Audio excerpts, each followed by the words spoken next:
ชายิ้มหน่อยลูกช้ายิ้มหน่อยลูกหยุดค่ะลูกหยุดแล้วเราก็จัดขบวนเลยพอเราหยุดเดินค่ะเราหยุดได้ใครอยากแวะถ่ายเราเอฟซีเยอะค่ะ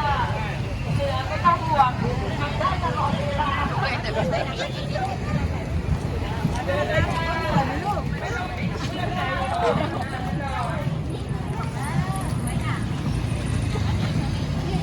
ชามองข้างหน้า จะไปแย่สวยมากจะไปแย่ดูถ้าโครงคู่ตัวเองด้วยนะคะ